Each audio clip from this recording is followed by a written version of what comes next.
on your number there. Just go to WhatsApp. There's one group now I just created. This content, that content group. Okay. Because don't I know.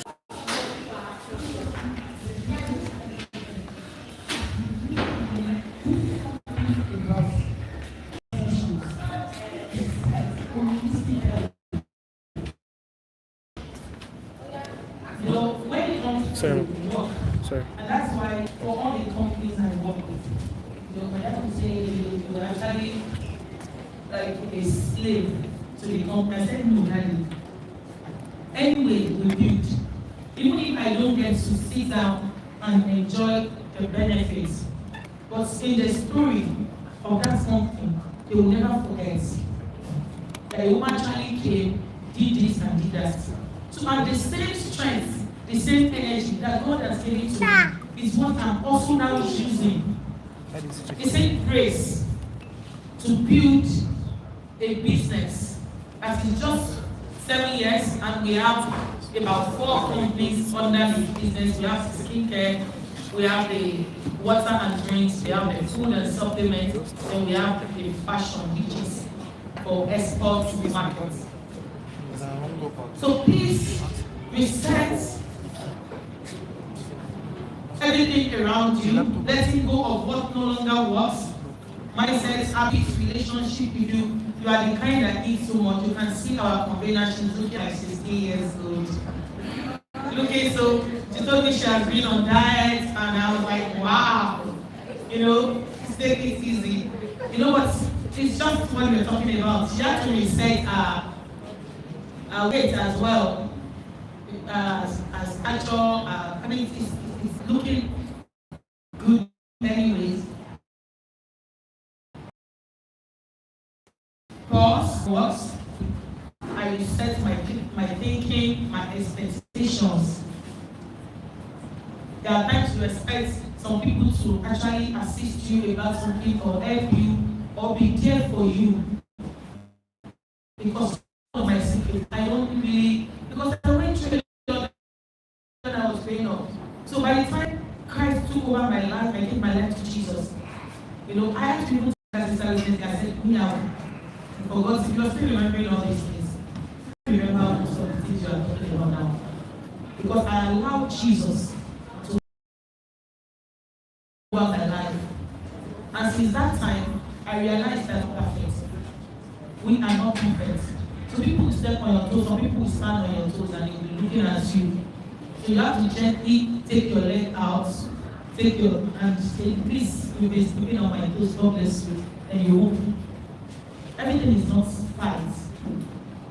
Because the time you spend keeping malice, fighting, trying to prove a point, you are really losing your time and energy to something meaningless. That time would have been channeled into something more productive, like thinking, meditation. I meditate a lot. I don't joke with meditation. I do it almost every day. So, and if you don't have time to meditate, it's a problem. You'll be making mistakes and you'll be taking decisions, rash decisions that can affect your life, your journey. You'll be wasting a lot of resources. So I realized that some of the things that I didn't have time to meditate about, think about, pray more about, they actually affected that particular thing. So like when we're building our water and drinks, let me tell you the story. So after like 2 years in the journey of Babila, or 3 years, and God told me, it was during COVID 2020, God told me it is time to start Babila water and drinks. And I was so excited about it. I said, oh God, you told me about water before, now it is time. Because for every vision, there is time, there is what to do, where to do it, and how to do it. God won't give you a vision without a time. He would always tell you the time to start. Most time when you receive, it starts immediately. It may be immediately, some may be later, some may be even for future time or something. So he told me to start, and we bought the land that same week. We bought like 2 plots of land. We started building. I said to my team, I said, we're going to build a state-of-the-art factory. It's going to be big. We spent close to 500 M. Yeah. From buying the land to building to buying machines, buying blower. We bought like 2 blowers on the same day. We bought trucks. Like, it was massive. We used our cash flow to start the business. And do you know what happened? At the point, I didn't even bother to ask God about who should be there or should not be there. I just started appointing people. None of a sudden, we started making loss. And everything was so bad.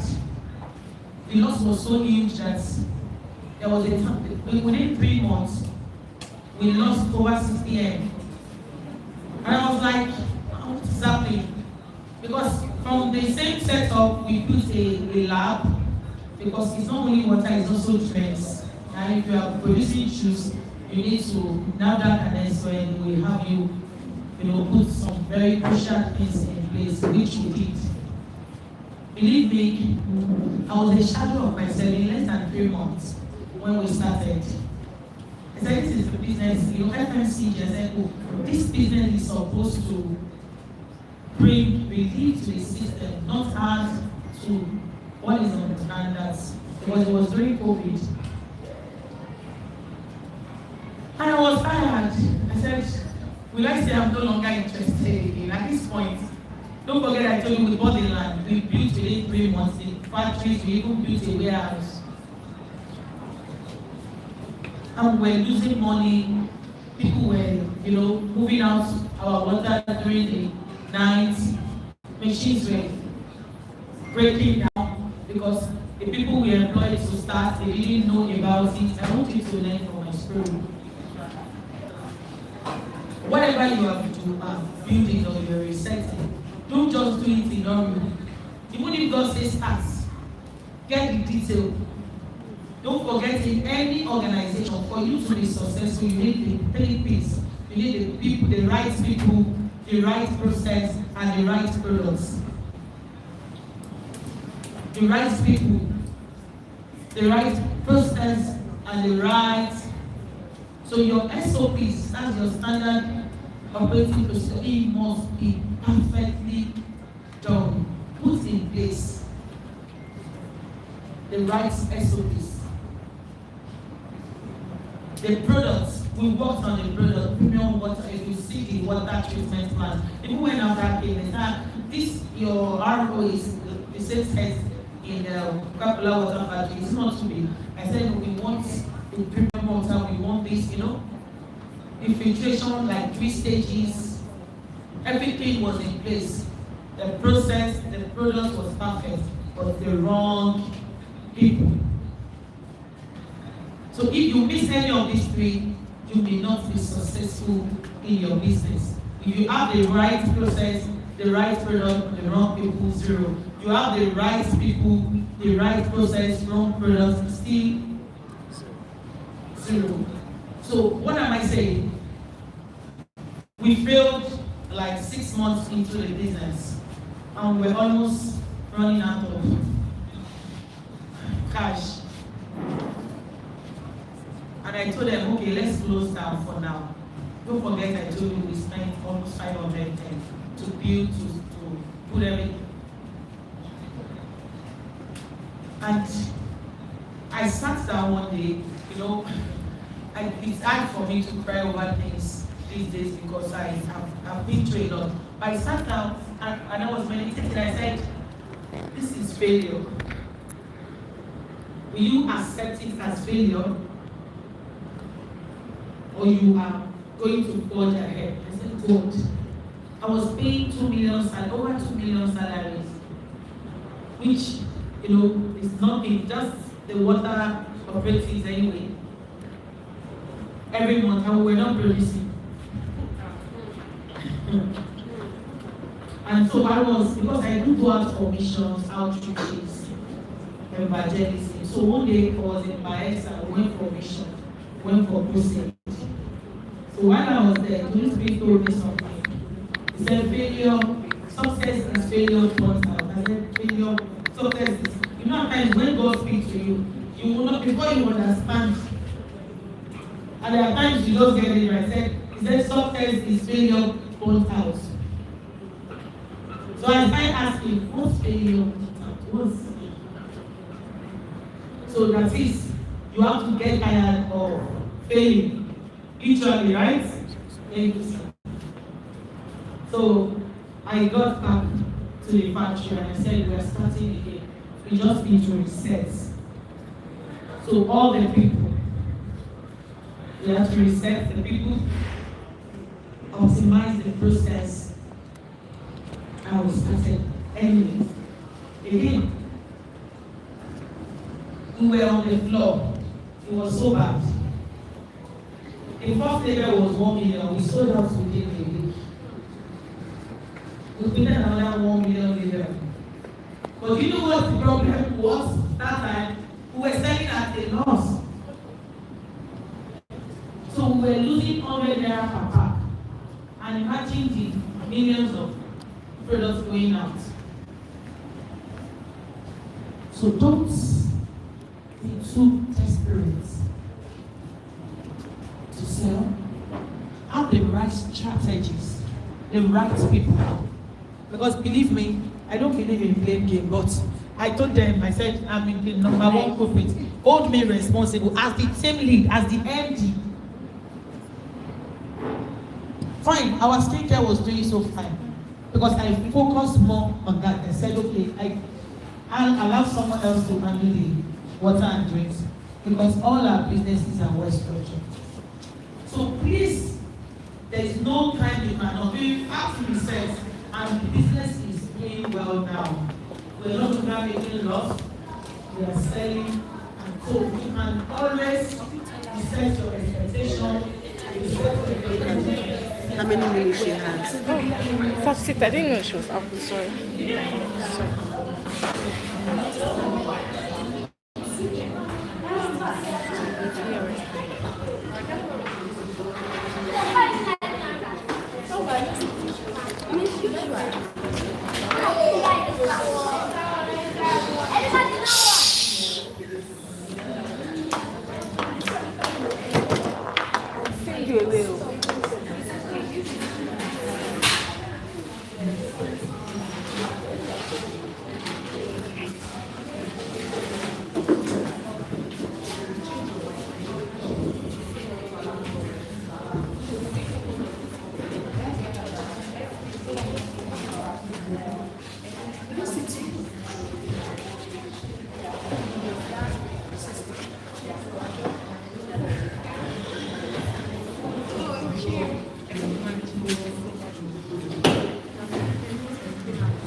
Either you're having problems with people, the product, or the process.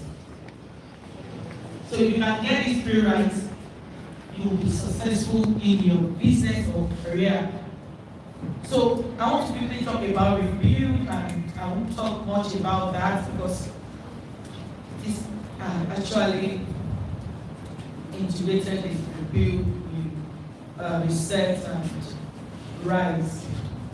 Rebuilding is not glamorous, it is quiet work, hard work, and faith work for me.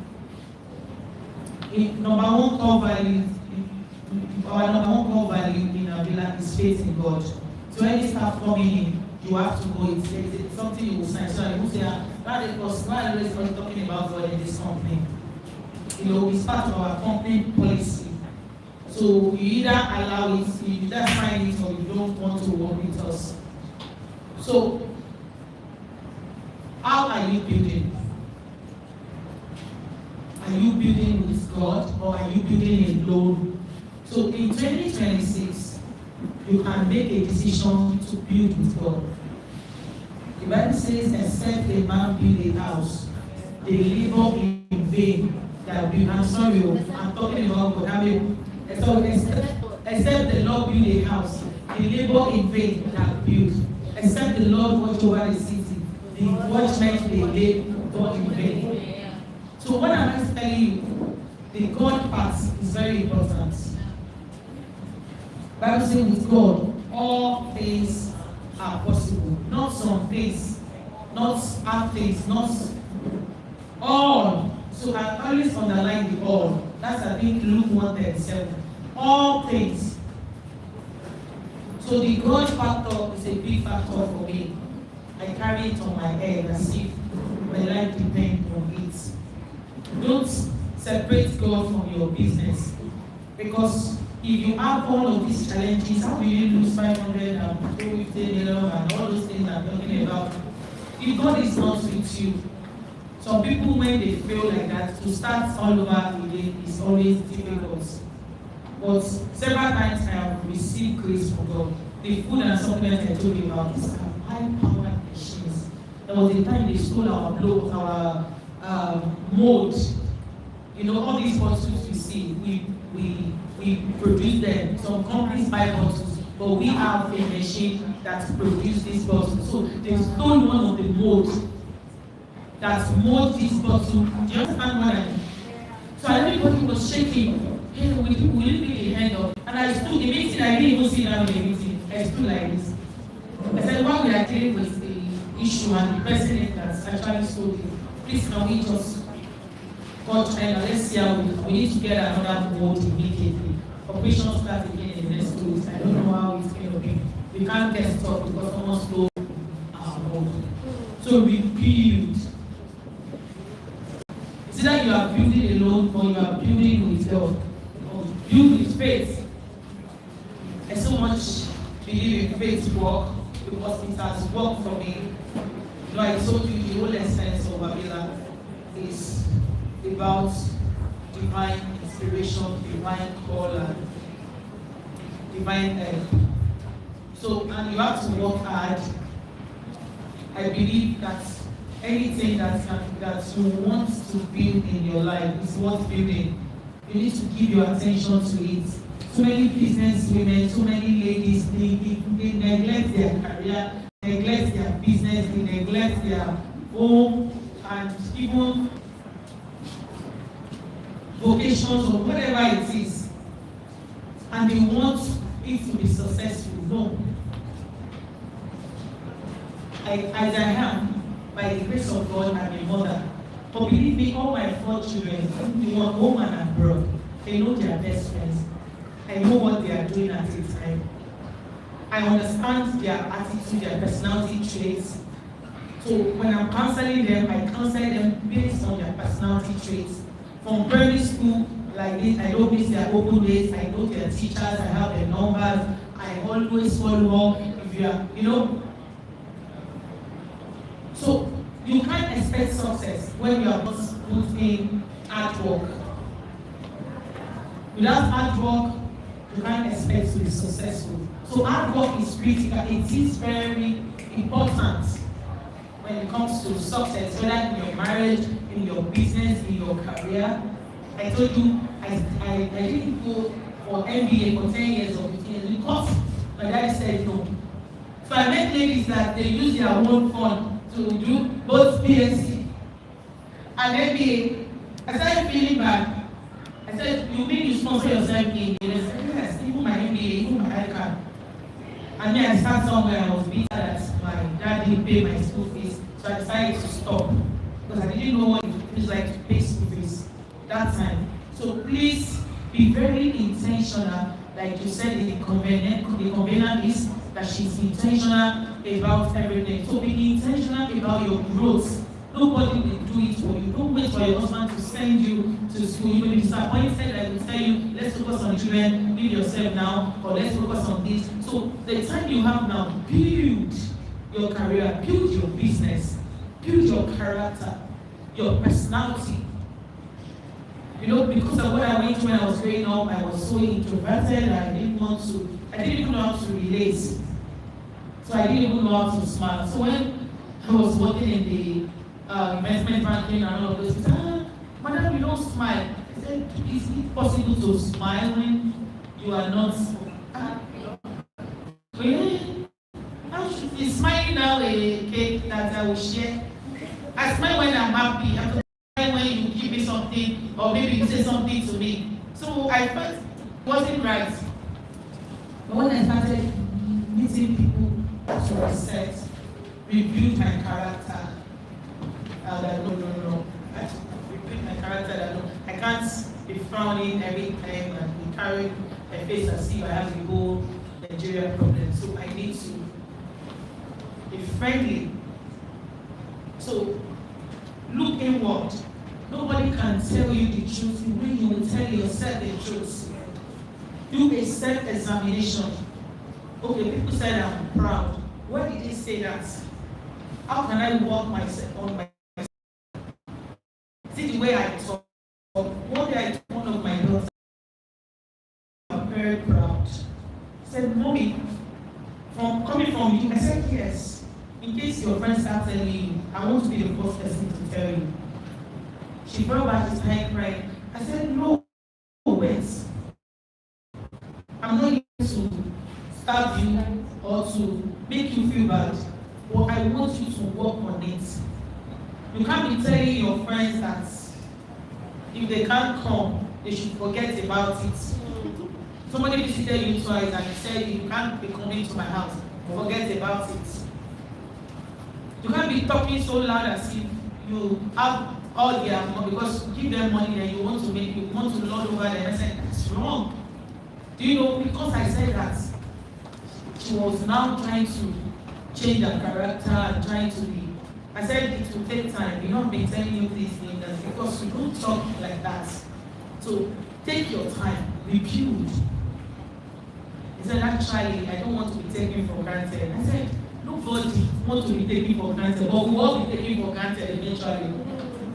Because if you are too proud, they will take you for granted. If you are too humble, they will take you for granted. Because once they see that you are carrying your face, they will just ignore you and go and meet the next person. Is that not being taken for granted? And if you are too of a baby, the Bible says, until we are converted as little children, we cannot inherit the kingdom of God. So for me, we have to simplify things. If you want to be built, your character is number one, your networking skill, your career path. Where are you going in the next 5 years, in the next 10 years? Don't finish this year and write goals that are not going to work. Last year, I just got 23. I said, I'll have weight loss goal, spiritual goal, giving children, family goal, this goal. Which one have I actually? Let me quickly.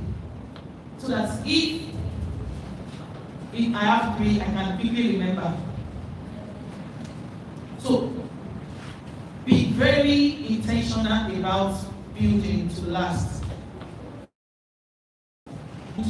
Anyhow, don't build with the wrong people. If you have a vision, ensure that the people you are calling to support you or to be part of the vision, they are people that have the same mindset with you, the same value system. They are ready to also put in their resources, both their intellectual resources and their finance as well. Don't build with people that will train you. Build with the right people. And when you are building, you need to understand that you build with patience, resilience, wisdom, and character. You don't build overnight, you build daily, like I said. And sometimes rebuilding means starting smaller but thinking, we have water, we have In fact, we have people outside the country selling for us over 2,000 distributors in Nigeria, in the UK, in Kenya, in Ghana, in the US.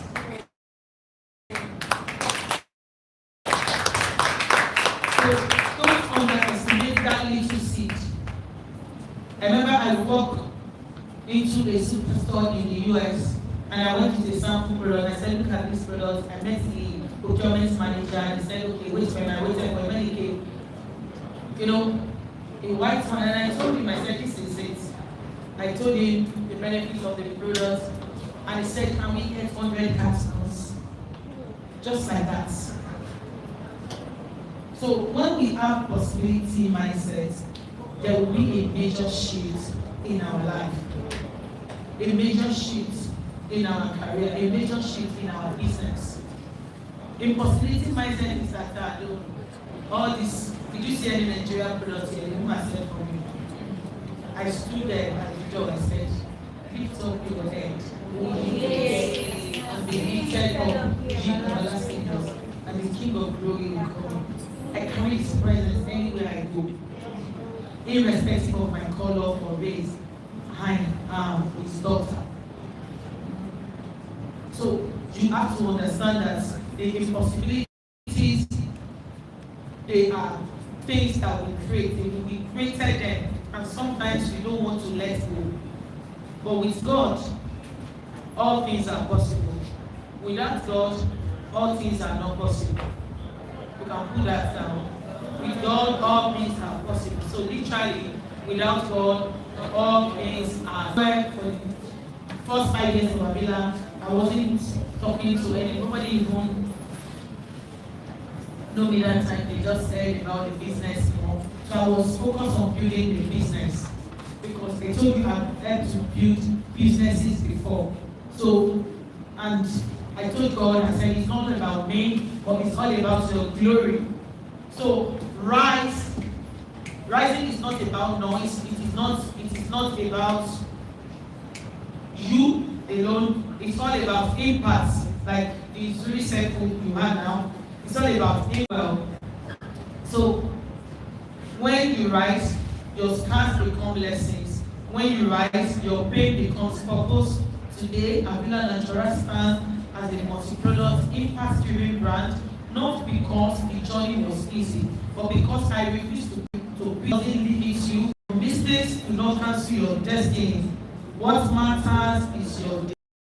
So today, I ask you, what do you need to reset in your life? What do you need to rebuild with courage and consistency? And where is God calling you to rise? Not just for yourself, but for others. No matter your age, no matter your stage, no matter how many times you have failed, if you still have breath, you still have purpose.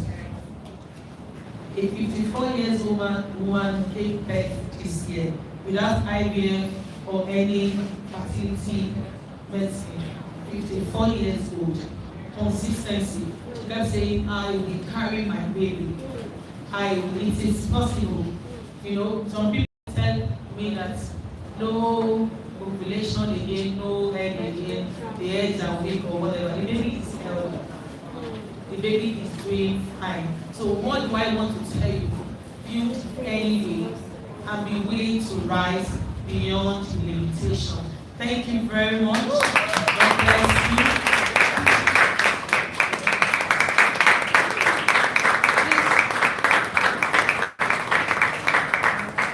Please celebrate our competition. Take your seats.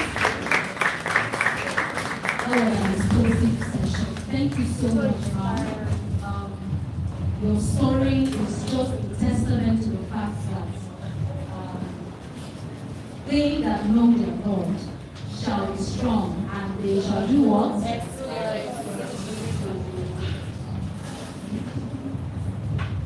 So we celebrate grace upon your life. You are indeed a woman helped by God. We celebrate God in your life. God whom you honor everywhere you go to. I mean, I've checked your IG profile, and the first thing that caught my attention was the Holy Spirit is my helper. And she mentioned that, with God, all things are possible. You see, we can't do this race, we can't do this walk, we can't do life as women without God. The God factor is very key, is very important, right? We're not just self-made women, we are God-made women. And that testimony Dr. Mayebu just shared from her story. And I want you to celebrate God in her life, celebrate her as well for her resilience. And she shared a lot of upsets, a lot of setbacks, but she found strength in God to come back from the ashes. She told us the importance of rising from the ashes and also ensuring that we put 3 things in place to ensure that we have good businesses, which are the right people, the right process, and the right product. Please, if there is anything you can't remember from her session, remember these 3 things. Thank you so much, Mom. We appreciate you. Thank you. It's always a pleasure having you. All right, at this juncture, we shall be taking our first break. We shall be going out for a break. So I would oblige us to cooperate with the volunteers, the ushers. They'll be asking us to go take our tea, take refreshment, just light refreshment. And when we get back, we'll be reconvening to have the panel session. So they will be asking us to leave table by table because we want to do this in an orderly fashion, right? Are you ready?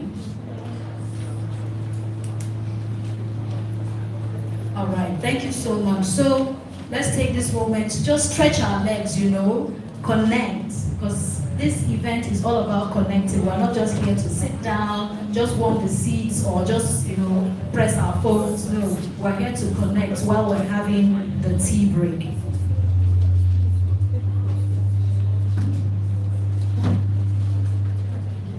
Also to mention, please, the crew from Arise News are here to engage us in questions, right? So when you see them outside and then they call for your attention, please oblige them, right? Give them that time, tell them your goals or whatever questions they may ask you. And also, if you've got questions for our panelists, please put your questions down, and when the time is right, you'll get to hear from them. Thank you so much. It's still Refined Woman Conference 2025, powered by Zuri Circle.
Zuri, just an important information. This tea break will be lasting for 10 minutes. 10 minutes, please. Right? It's very short because we actually started late, right? We started late, so we need to keep up, catch up on time. Thank you so much for your cooperation.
and take this. Go and take this. You are growing now. So, and you are growing now. You want it. Let it run. Let it create this side.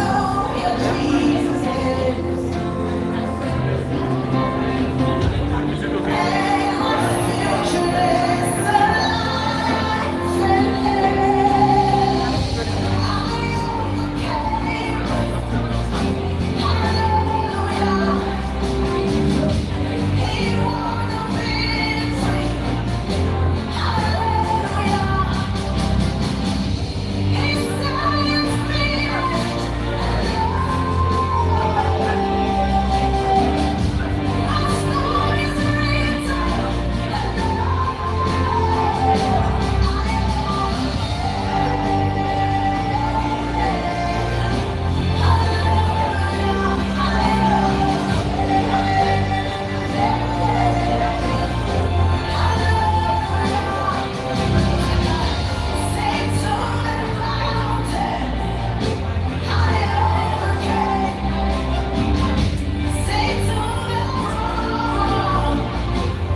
MTN will be giving you 100,000 naira from your bill. Out of this, this my yellow time. It's over 48 hours of endless love from the network of choice. And today is day 3, and we're in Hyper City, GRA Port Harcourt, where MTN, the network of choice, is enriching the lives of Nigerians. But my God, I just want to have fun. I know I worry too much. I know I worry too much.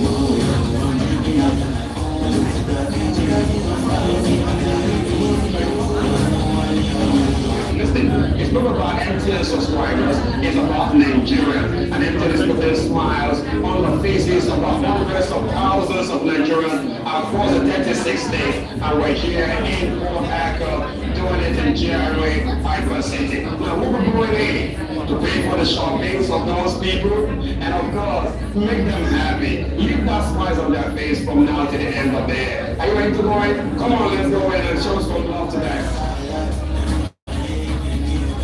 This is game 94. And you don't mind to give you at least 20,000 off your bill. On behalf of MTN, we wish you a Merry Christmas, a dearly Christmas. Let's take Mama back in there. Anything you want, just shop for. Just give me that quickly. On behalf of MTN, hold now. Hey, what's your name? Ola.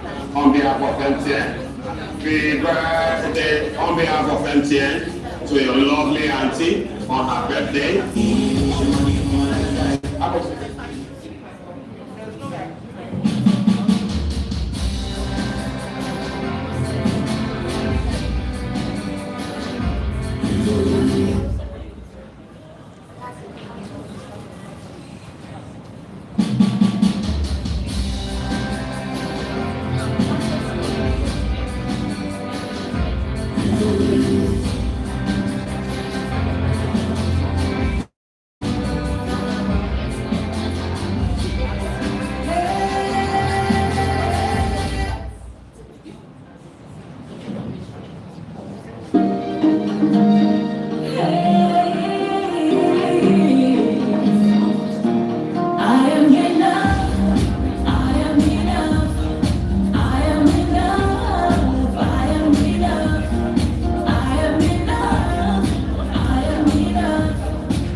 Hope we're having a great time so far.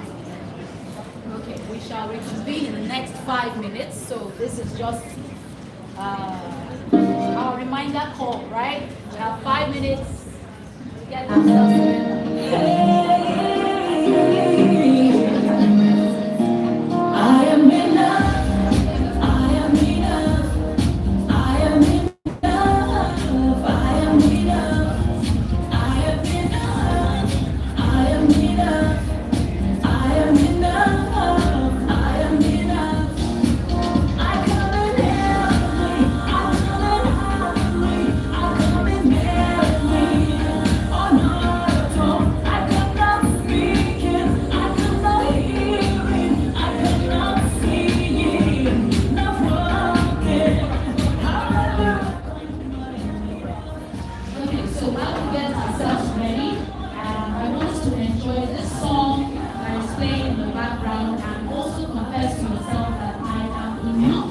And just so you know, this song was written by one of our panelists, the person of Nigeria, and it was actually sung by one of the persons in the foundation, and this person is actually on a wheelchair. So you see from the story of Dr. Mayedu, your background is not an excuse to do something great, okay?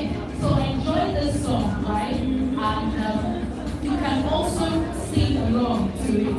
Maybe your confession, I am enough, and because with God, all things are possible. Enjoy your song.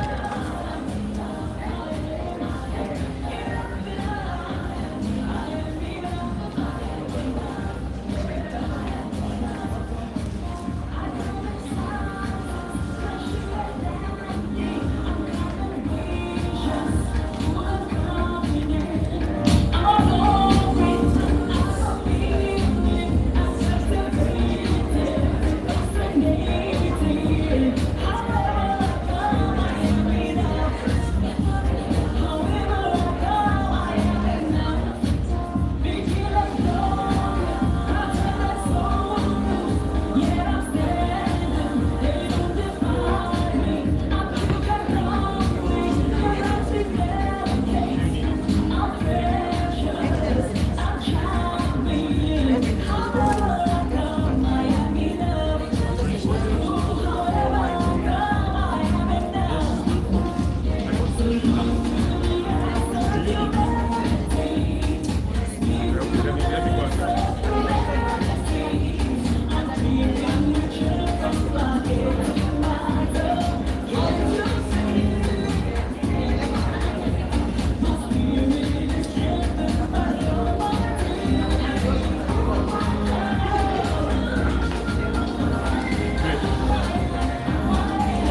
Hello, Zuri Queens. How are you doing?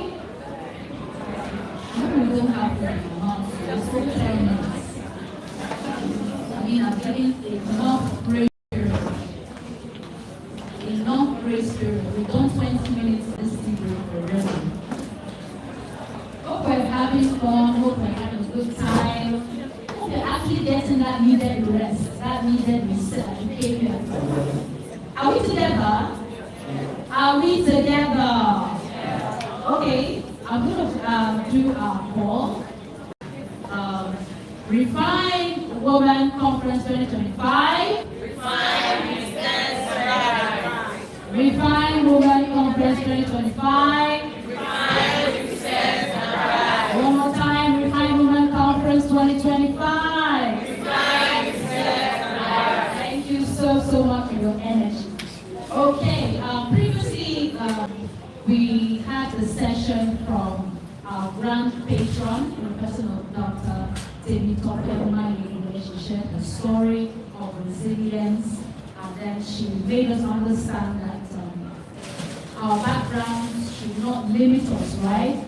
We're not failures, right? Because we're born of God, and then the God factor is very important to our success, to our growth, okay? So no matter what we go through in life, we should keep on moving, right? We should reset our minds. She taught us about, resetting our environment to give ourselves that space, so that declutter your space, so that you'll be able to breathe, you'll be able to think properly, okay, and have a good refocus for the coming year. I hope you took notice of that, right? Okay. From the story, I want us to see how God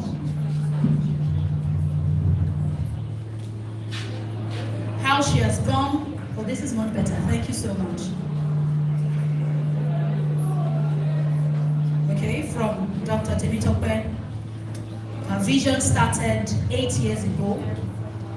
If you remember, with just one product from the coconut oil, and now she has grown to over 400 products touching lives across the globe. And from the very beginning, she mentioned that her goal was to change the narrative about skincare in Africa. And in 2017, she launched that campaign, right? And so far, she's been able to give out 500,000 products. Please celebrate her. She's been able to give out 500,000 products as freebies alone to schools, to customers, and she's also spreading the message of healthy, natural skincare, of which Zuri Circle will be proud to be recipients of her products. We have the Villa team. Please celebrate her generosity. Thank you so much, ma'am. We are grateful. That is why we have you as our brand patron. We are grateful, ma'am. And then Avila has gone ahead to be named one of the top 100 Nigerian companies making impact in 2025 by Business Times. Please celebrate that. We'll celebrate you, ma'am. What an honor. Also, congratulations are in order, as Avila Natural was recognized among the top 5 organic skincare brands in Nigeria by ChatGPT. Yeah, the short story. She actually mentioned that one of our customers did a research, right? Just typed on Google randomly, top 5 brands in Nigeria from on ChatGPT, and Avila Natural came up. So that's a big one. That's a big one. So your story is about resilience, boldness, and the courage. You talked about courage, the courage to rise. And one thing stands out for me: with God, all things, not a few, not some. All things are possible. That is my take home for today. Please celebrate her one more time. Okay, we shall be moving to the panel session.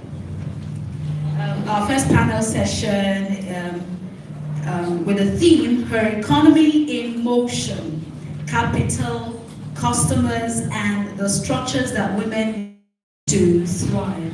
We all know that, for our businesses to thrive, prayer alone is not enough. Passion is not enough. Okay? We need the right structure. We need the right structure, right, to be able to move ahead in life. So right now we're having a deep dive into 3 pillars, right, to scale our businesses. That is capital, customers, and structure. And this session will be handled by my co-host, Margaret. Please come up. Please celebrate her. And then I'll be bringing to the stage panelists that embody the roles that this session is all about. I'll start by inviting Madam Juliana Adoboche.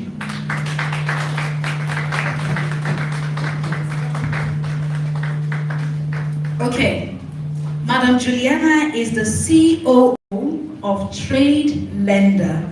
She is a seasoned growth expert with a robust background in strategic planning and market expansion. She has successfully led initiatives that resulted in significant revenue growth and enhanced market presence in various sectors. Yeah? Please go ahead, please go ahead. We celebrate you, ma'am. As the COO, Juliana leverages her extensive experience to drive the company's expansion strategies and foster sustainable growth. She helps build the systems and partnerships that allow small businesses, women, and young entrepreneurs to thrive.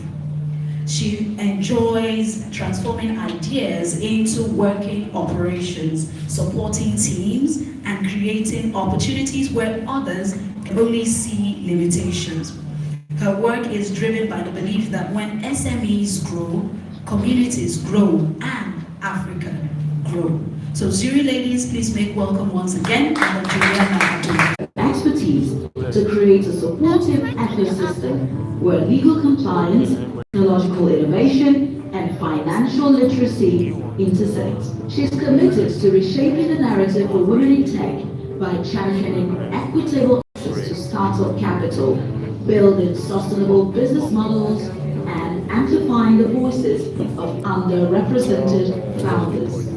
As a recognized speaker and ecosystem builder, Deborah works at the intersection of policy, law, innovation, and gender inclusion, advising on strategic collaborations with investors, international development organizations, and accelerators focused on women-led innovation. Zuri Queens, please give a warm, celebratory welcome to Deborah. Madam Deborah has always been a big supporter of the Zuri family, of the Zuri community. The first time I actually met her was at our Zuri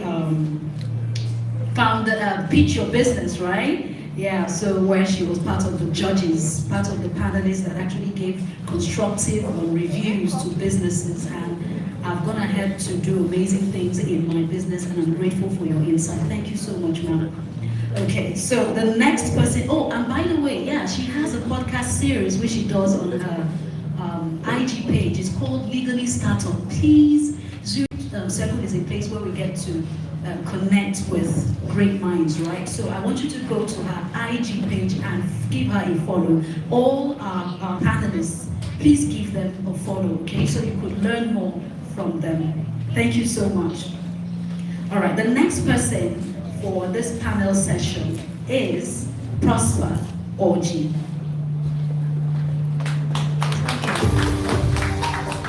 Prosper Orji is a C.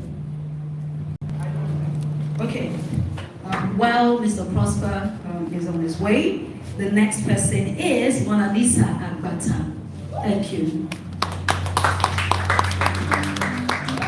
Mona Lisa Agbata is a global marketing executive, EMEA, a public speaker, and go-to-market strategist with extensive experience in early and growth stage tech startups. She's the co-founder and CEO of OneDev, where she's built a thriving community of over 5,000 African developers, creating opportunities in emerging technologies like blockchain, Web3, and AI under her leadership. Mona Lisa has held pivotal roles, including product marketing manager at K-Vance AI, regional at Coin W, and director of where she drove market penetration across Africa, LATAM, and APAC regions. With over 7 years of experience in marketing and business development, she's consistently positioned startups for. Mona Lisa holds a bachelor's degree in communication and an MBA from the Quantic School of Business and Technology from the USA. Her value-driven approach, paired with her expertise in emerging technologies and marketing strategy, positions her as an invaluable asset to an organization she supports. Zuri Queens, please give a warm, celebratory welcome to Mona Lisa Agbata. It's a pleasure having you here. Alrighty, so I'll be handing over to my co-host, Margaret, but before I hand over, I have this question for you. What are you looking forward to from this panel session? Looking forward to learning the program of structure. Because you can have everything, you can have the customer base, you can have everything without structure. of his skills, he actually repeats before what happened is that let's do it again. That's on the construction. Amazing, and you're in great hands. Alrighty, so please keep your ears open, okay? Thank you very much. Thank you very much. So to begin, not to take one time, I would like to ask each of you from my left hand. We don't hear you from the right. Okay. So I'm going to ask the first question, and I would like each and every one to answer. So the first question would be, when you look at the average women in business, say in Nigeria, what is one gap, one significant gap you see that would normally not be an issue if that business was led by a man, say in terms of capital, in terms of customers, in terms of structure, or even support? What do you see as a gap, an issue, a challenge in a woman-led business that would normally not be an issue if that business was led by a man? Okay, so the first one, I'd hit on structure and then scalability. It looks like men come out for business to build big scale businesses. But most times when women come out to do business, for majority of them, it's a means of survival. So from the basic level, there is no plan to scale that business. The person is more than comfortable running it. Woman, or sometimes they are self-imposed. Now, for me to have access to funding for business, I do know that I should be in the right network. I know that I should approach the right organizations that are fit to be able to give that. Or the car got stuck in the flood, and I had to pay to be backed to pass through that place to make it here that day. I was well beaten with rain down to this place, but I have that mantra which is inherent in me that nothing sets an obstacle to me. Now, if I have to remove my heels and jump buses and things that needs to put me in the right room and harness opportunities, I will do until we imbibe with those kind of cultures as women and remove too much of steeds where it's not necessary. Be that go-getter. When we say capital, capital all the time, you won't just be sleeping and capital will just come and hit your face. So these are some of the things. So sometimes it is self-imposed on us, and then as a result of that, we're not able to be in the right room or liaise or relate with the right persons or organizations that will help fund that business. Mostly, of course, it's not in most cases set of persons you have to collaborate, the right masterminds, the right mentors that you have to put in place to be able to pay or to be able to do what you need to do to put right structures. Now, if you need to register, if you need to do, let me not delve into all that things, right? But I mean, these are some of the things that erupt from the lack of capital. So yeah, capital is the thing. Thank you very much. These are some of the factors. Okay, thank you very much. I'll still speak to capital from a slightly different perspective. So, women are unable to define capital outside of monetary terms. And many times we're unable to name the other kinds of, or apply the other kinds of capital that we have. As a woman, especially in Africa, you are already an organizer, whether you like it or not. You build some form of structure in your home already.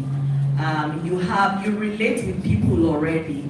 So you have your social capital when it comes to people you relate with.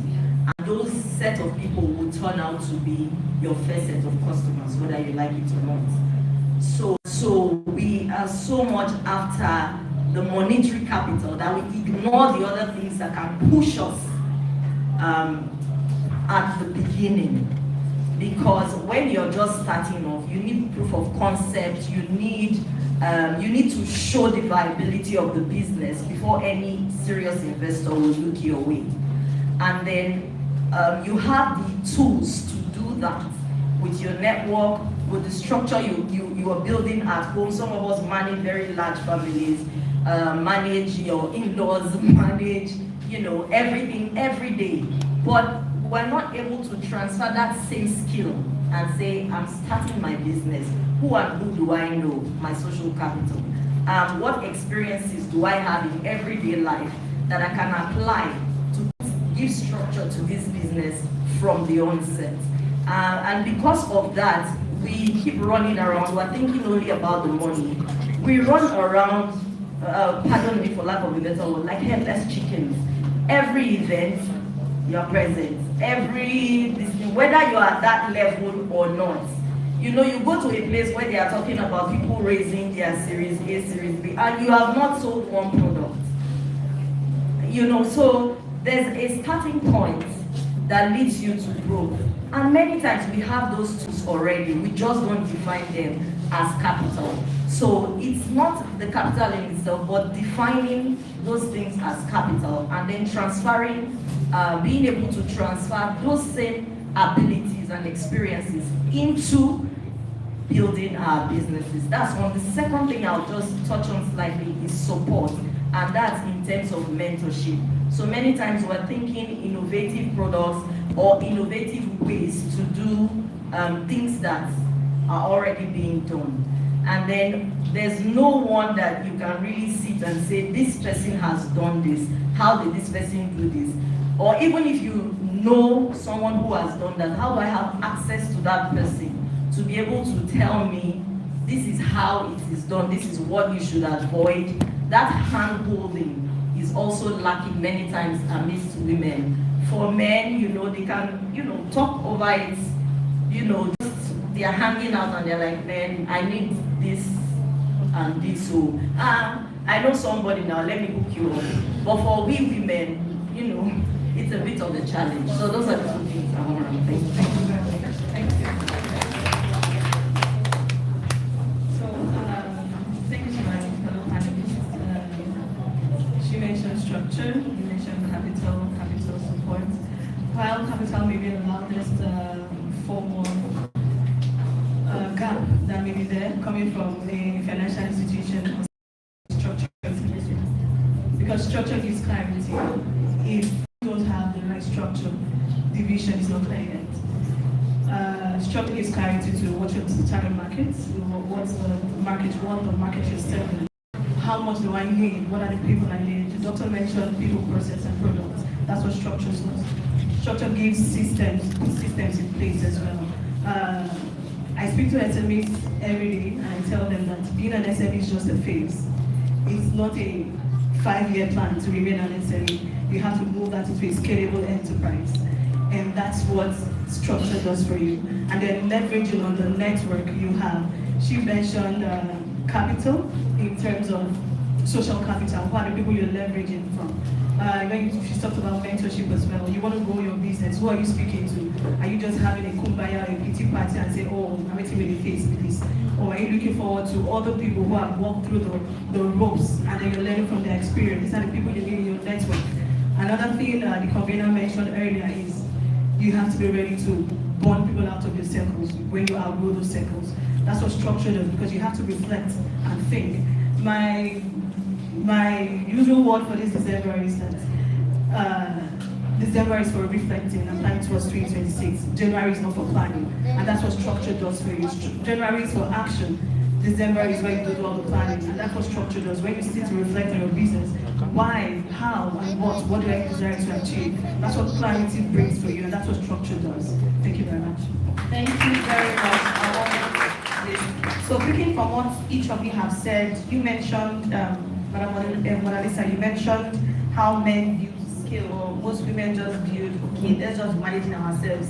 Let's just build and start surviving. Let's not be that we're not doing anything, something like that. That's how most women build. And Madam Deborah, you mentioned about, you talked about capital, how men would like to maintain their shakara. We don't want to do the dirty work to get the money that we need. And Madam Obiaju, you helped us to expand our thinking about capital. Capital is not just money, it's also social capital. And how women, even though they have the skills managing their homes, they will not really know how to transfer those skills into managing a business. Then, Madam Juliana, you mentioned, you talked about structure, how we just build without structure, how we need to get structure in so that we can have clarity. Thank you very much. Moving on to the next question, this question now is directed to Mona Lisa.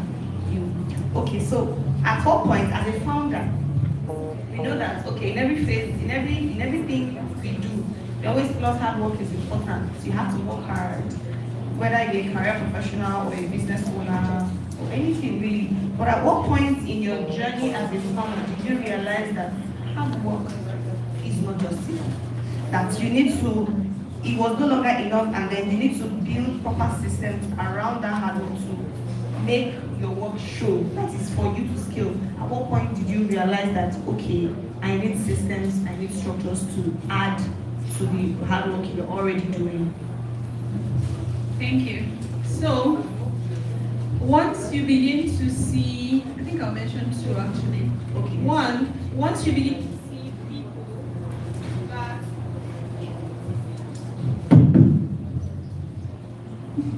once you begin to see people that you are better than, you know those people that you know deep down you have more capacity than this person. I'm not talking about pride. Objectively, you've accessed this founder or this business owner, and you found a few things that you know you have and they don't have, yet they are succeeding more than you. They are ahead of you, they are doing well, they are doing better. That's when you know that something is missing. It's no longer about hard work. Okay? Secondly, when you are burning out and making little or no progress, very little or no progress. Today, you are working as a production manager, you are also the social media lead, you are the delivery agent, you are customer service, you are everywhere, like in all parts of your business. And at the end of the day, you are exhausted. And you don't do, or of course, you're not able to run end-to-end of your business pipeline. So this will definitely impact how much output you have at the end of the month. If you are done doing all of this, running around the circles, and you have little or nothing to show for it, that's when you need to sit back and ask yourself, is it really about hard work? What is missing in this business? And if you check properly, it will drive you back to structure. It will drive your attention back to the structure that you lack in all of these areas. So for me, I've burned out. I will always use my burnout experience to caution anyone who is going that route. Because when we all start businesses, you start it out of enthusiasm, out of excitement, passion. Passion is the key word there. But by the time you start to build that business, you find that you need way more than passion. There's so much you don't know about that business that you have to learn, and there's so much that you have to do at once to keep that business afloat. That's why you shouldn't stay too long to actually start to build that structure. And then when we talk about structure, maybe it would help if you take your time to look at what structure means for your kind of business. There's a general idea about structure, like having a registered business, like having an official bank account that makes your accounting easy, that makes it easy for someone else to confirm order, like having a team that is trained to do exactly what you do, if not better than you. These are all structure. But when it comes to your own business, if you run an e-commerce kind of business, or you run a production kind of business, or you run a school, whatever it is, you're into digital, you're freelancing, you have to make the proper research and document it. Not random research, but document step by step what each area of your business requires. So that you can step back a little, do little, and they say the 20-80 rule, the 20%, 80% rule. So that you can revolve it, put yourself on the 20% that gives the most results for your business. And with structure, you can automate the 80%. So if you see someone who you know, not out of pride, that this person has less capacity than I do, and they are ahead of you, don't let pride lead you. you, go ask some questions. What do they know that you don't know? It's not really about hard work. I usually tell people it's not about dancing on TikTok. I don't look down on people who do it, by the way. But you will dance from today till tomorrow, and the day you fall sick, there's no sales. So you have to ask yourself, what is that missing element? If this person is doing better, this person is doing better. I've been here for 7 years, I've been here for 8 years. They just started 2 years ago or 3 years ago, and they are making more sales, or they are more recognized, or they are doing well in most areas than you. Ask critical questions. It's not time to go be depressed. It's not time to, shut down your business and go home. Ask critical questions.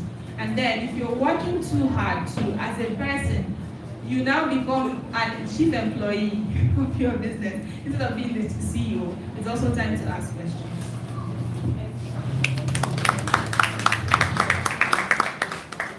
Thank you very much. So you have highlighted to us that if you are working hard and you are not seeing progress, something is missing. You are working hard, it seems like every other person is doing better. Do not live with jealousy or pride, or go and ask questions so you can see what you would apply in your own business for you to scale. Thank you very much. My next question will be to you, Juliana. From your vantage point, what must change for more women-owned businesses to move from survival level to scale? Now, we have established that, okay, one of the gaps, one of the challenges that women deal just to survive. But now, if a woman wants to scale, what must change for her business to scale? Is it the design of the financial products? Does she need to take more risks? Does she need more or better documentation? Really, what needs to change for a business to move from survival level to scale? Thank you very much. Okay, thank you. For a business to move from survival level to scale, stories must stop. So you speak with, like I said, I speak with people every day, and the first thing they tell you, oh, I need capital, I need to, grow my business, I need 5 million naira, I need 10 million naira. The first thing they're telling you is the story of their life. They're not showing no documentation, no numbers, no traction, nothing to show. It's just, oh, I started the business when something happened in my house. My mommy took me to the market, and I had that one recently. We also went to buy this thing, and then I've been selling, sure, okay, I've been selling. Okay, so, we're in December, yeah, okay, how much did you make last month? Okay, in terms of revenue, total sales, how much did you make? Chinaka, what was it? We're in a meeting, what was it? Okay, so when do you do your calculations? Well, how do you know you're making profit? How are you making, progress on your work, on your business? I said, now it's in January. I will calculate it in January. I said, so you wait for a new year to know if you've made profit in the whole year, the previous year. I said, yes, that's how you've been doing it. I said, well, I said, and they bring things from Madam, but I have passion for this business, so I have 2 people, they are serving with me. I'm still going to, do freedom for them, that kind of thing.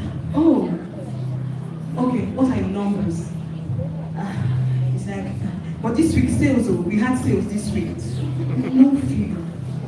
No figure whatsoever. How much do you want?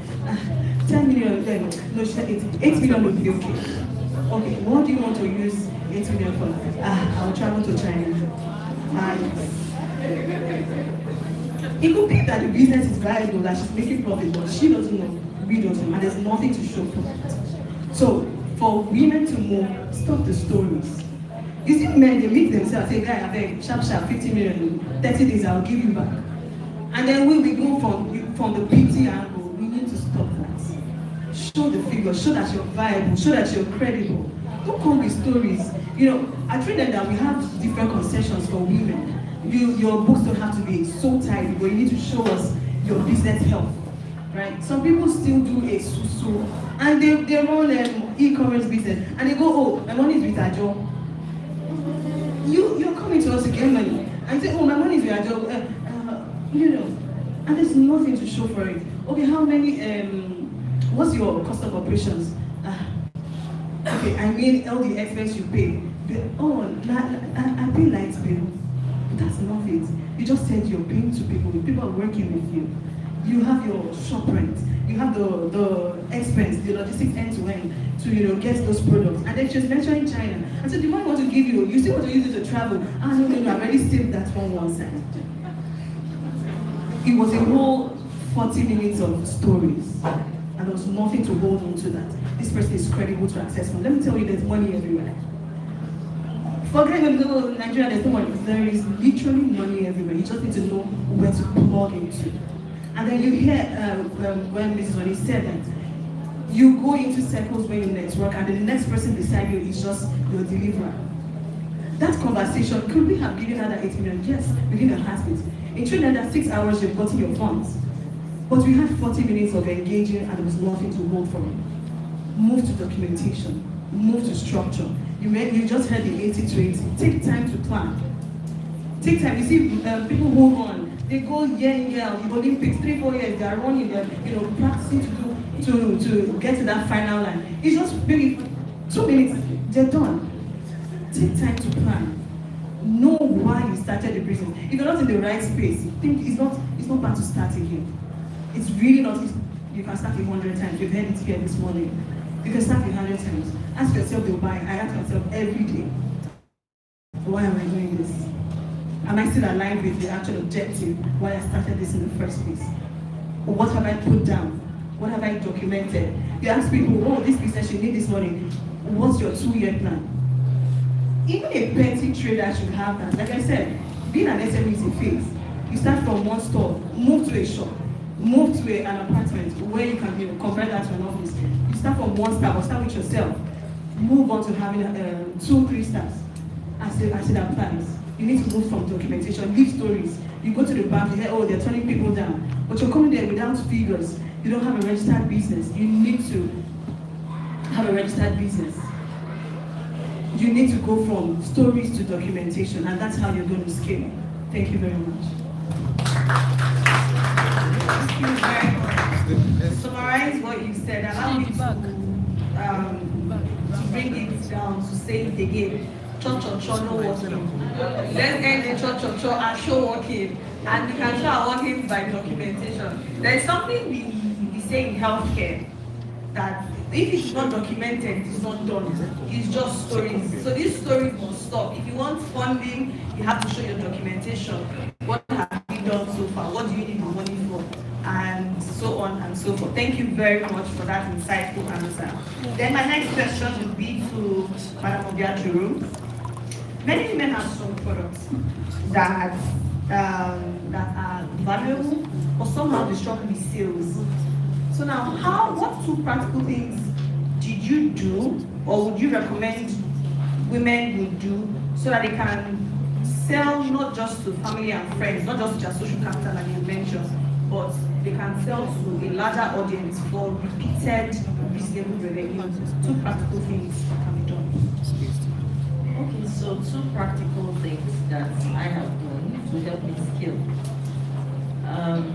The first one, and it also ties into the second, is the Pareto principle, or the 80-20, the 80-20 principle. You need to major, a lot of people major in their minor and minor in their major. I had to major on my major, so I had to sit and identify what brings me, what products, brings me the most revenue. Which set of people, which set of customers bring me, buy more? Where do I get my revenue from in terms of people, in terms of products, even in terms of effort? So what aspect of my business, like some of us, you were mentioning, you're no longer the CEO, you're doing everything. It leads to burnout. So I had to say, what aspect of this business can I own and say this is my own job role? Until I get to the point where other people are taking up all the job roles, and then I just sit at the head, monitor, and remain at the visioning stage. So you have to sit back and say, what is my 20 that brings me 80? It changed my business. It scaled because I wasn't now trying to market to everybody. I sell to everybody. People call me. I was discussing with a friend I came with, and I was saying that one of my products, it's unique. It's banga paste. That's your palm paste. It's unique amongst other products because everybody, any manufacturer you meet now is making spices. When I started making spices, I was one of the few. But now everybody's making spices. But that one is tough to achieve, you know, in the way because it's in pouches, not in cups. And it's unique, it's everything, it's a product I was passionate about. But when I did an evaluation, it was not my 20%.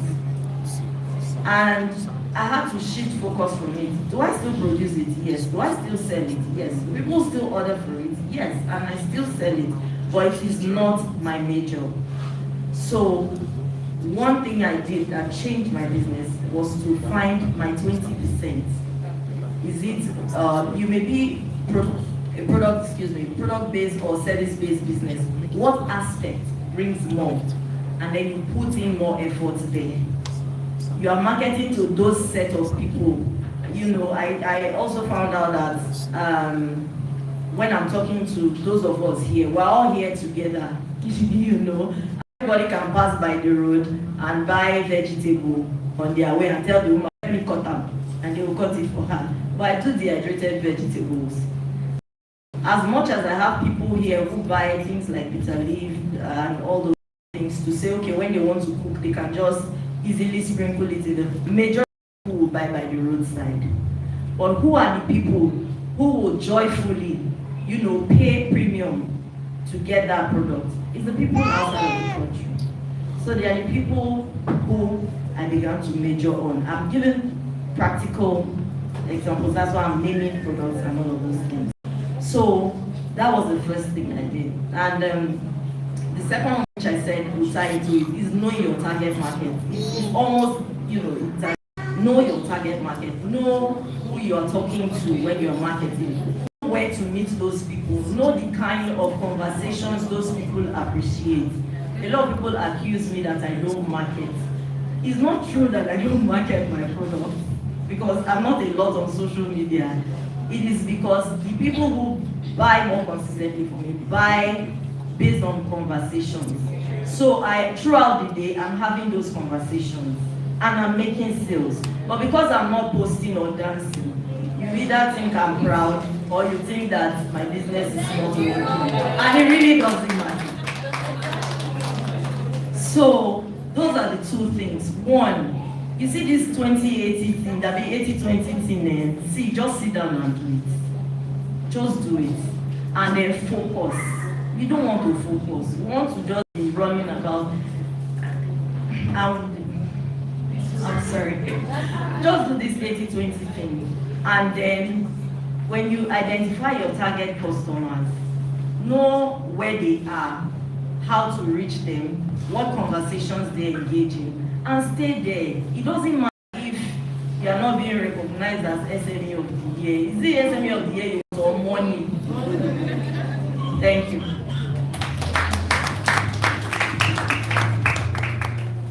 Just to add a thought to that, I think some women-led businesses also treat sales as an afterthought. And what that means is that we don't plan for sales as we plan for production. Someone is more than happy to set up a shop, design it, make it very beautiful, stock it. They have no idea how they will attract customers. And before they figure it out, 6 months is gone. And then it becomes a prayer point before they start learning how to push that business forward sales-wise.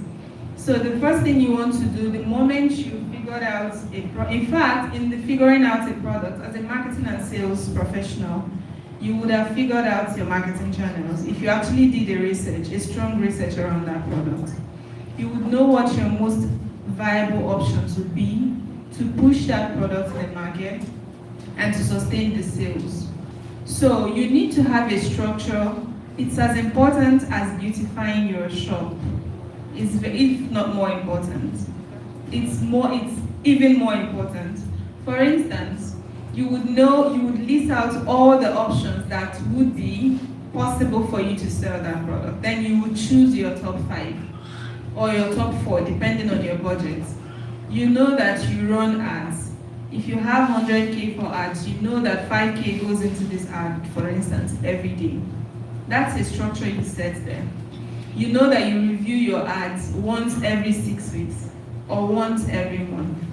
You know that you create content once every day. You know that you make 12 new videos to promote a new product. You know that you have a team that is reaching out to 50 persons per month, and you expect that out of that 50 you've reached out to, you should be converting 7. And if you convert those 7, this is where it's going to push you on your revenue targets. So sales and marketing is a science. It's not something you do haphazardly. If you run an affiliate program, you would sit down to calculate how much is it going into the affiliate program and how much is coming out of it and how much it can generate for you. So when you put all these structures in place, I'm not saying do everything. List out your top 10 and then pick out the top 4. If you've experimented with those and they don't give you the exact result you're expecting, you go down to the number 5. You do another set of research. If you apply just a bit of science and structure to your sales, you would know when to speed up your ad budget, when to reduce your ad budget. It's rainy season. You sell a product that's, dry season friendly. You know that you're cutting down your budget in rainy season by maybe 35%. And when it's dry season, you add that money back and you push aggressively. You know that your stock is maybe December kind of product. You know that you spend 3 times your budget that you would usually spend in May in December. So you plan for it. It's not when you see your friend or your neighbor doing sales, you jump out this next day and start doing sales. They probably planned for that sales 90 days ago. They have the stock they need. They have their ads set up. They have their promoters. They have all the structure they need for that sales. Sales, we abuse that word a lot because you just see everybody doing it. There is a struggle to maximize that season. So if you add maybe, let's say sales is 30% science and 70% art. If you add that 30%, which should fall back to the structure that supports your sale, you should be able to make sales. Thank you very much. I know that we have business owners in this room. A lot of us are business owners. I hope you are jotting down these points. Yeah, so that our businesses can scale. So sales should not be an afterthought. You have mentioned that. And the Pareto principle 80-20, we should sit down with it and really implement it in our business to know the 20 that will give us the 80. Thank you very much. Thank you. So my next question would be to Madam Deborah. From a legal and structural point of view, what must a woman-owned business have in place so that it can attract serious partners, serious investors? Beyond what must a business have to attract serious investors, serious partners? Thank you very much.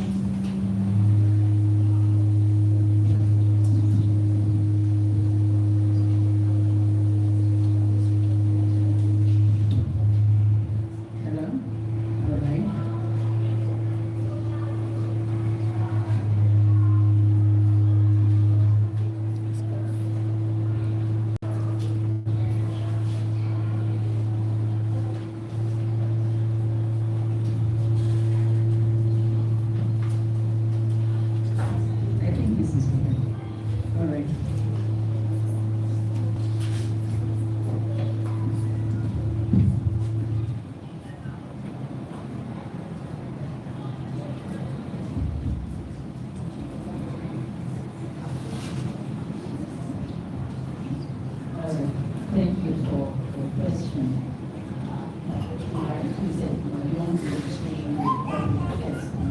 Yes, beyond registration, yes.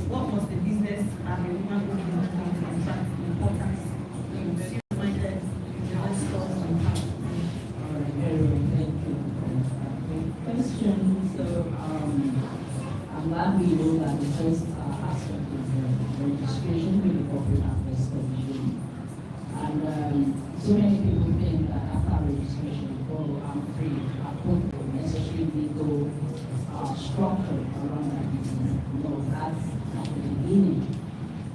Now, there are various licenses. Intellectual property you want to secure. Now, the intellectual property of your business, if not well secured, will not attract investors or serious-minded partners to your business because they know that you're just going to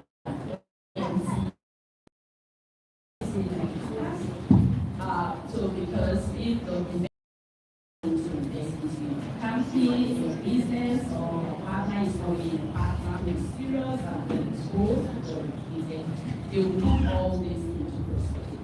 Like you say you own a business, and the business that deals with intellectual property, that you leave those properties, those intellectual properties lying on the ground without securing them legally. You know that you'll be in trouble investing into that business because in the long run, the weights that should be accorded to that business in terms of valuation for what your business is worth will be reduced to a very minimum level, right?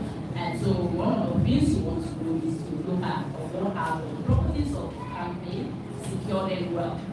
If there is intellectual property, you want to get them registered.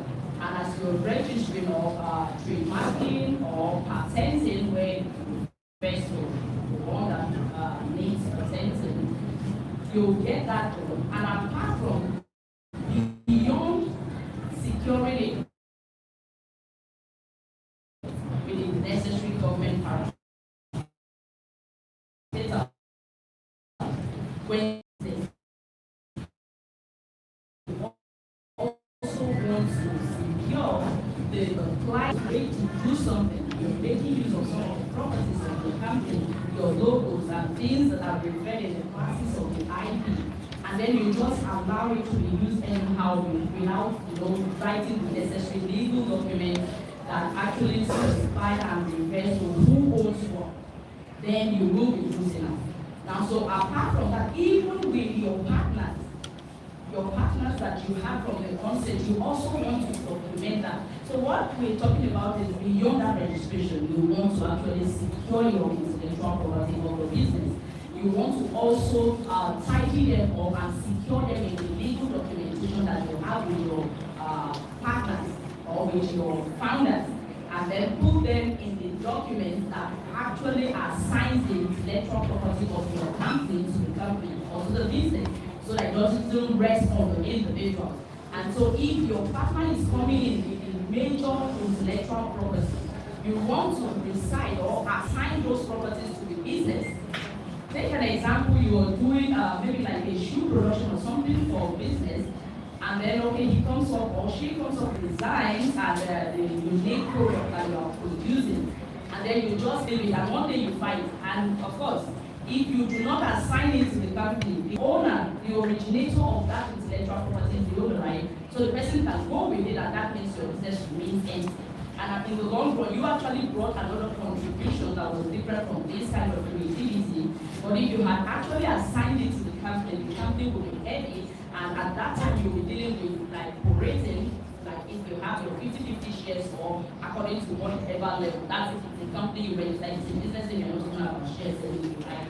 So to attract the investors, to attract the right partners, you want to secure and legally secure your intellectual property.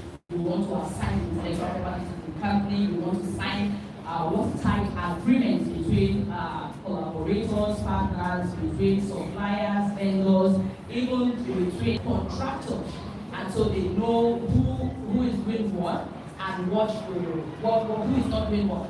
So in the long run, we want to talk about ownership. We want to talk about responsibility for everyone, because these are the things that can actually mark a business if not well defined.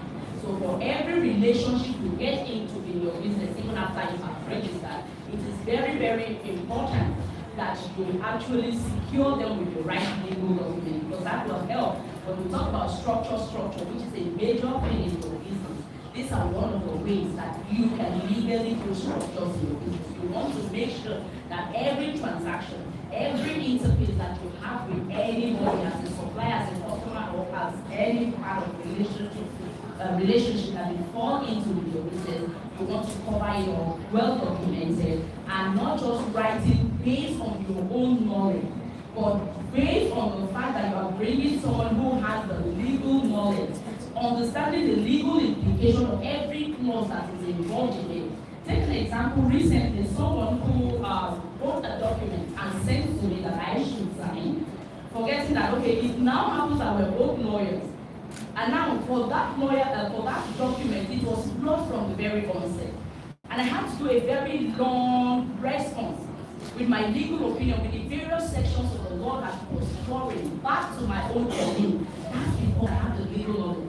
Now they have done everything and they only needed me to sign, and I would have signed away a lot of my rights. I would have signed away and also implicated myself. In the long run, that document would have stood against me. It was a business transaction between me and the company. And by the time I dealt with her in that document, came back to me on the table, we had to now discuss, and she was paying me.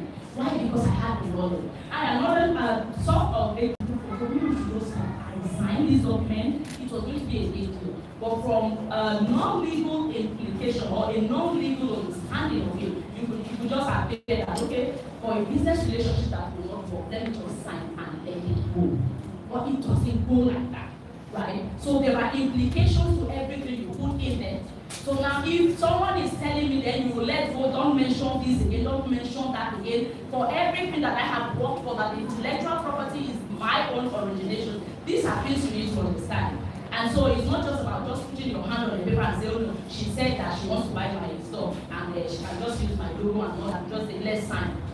That is your property, that's your business, you're already willing to wait. It's not a tag as the name, the CAC name that you have registered. Now, if you don't even patent your logos and everything that are classified as your intellectual property, if you don't register it with the Trade Commission, even mere registration with the CAC does not give you that. Because if someone else leverage, by the time you start gaining traction, and I look at Zuri Circle, and I'll be like, okay, I like this, logo, I like all these things and all that. And of course, I can do that, right? But for any bad actor, you can't vote for the party, right? And now, part of these things are the things that put all together to make this company what it is at the time that it's getting distracted. And then someone else goes and imitates it. She can take it up against them. And will win big time against such person. If you don't, and that person runs before you to go and register this, go and patent, whatever is patented and all that, then at the end of the day, you will say, oh, I did registration with CAC. But issues about your intellectual property were left down, and someone who was a bad actor in the game or in the system went and registered it before you. So these are some of the things you want to take care of. So even investors will look at it. Do you have the right documentation? Then we talk about data privacy and all that. Most businesses process data now. And so documentation around all these things are part of what they will put into perspective. They will look at it, okay? Because by the time you are flawed or you are found guilty, breaching the data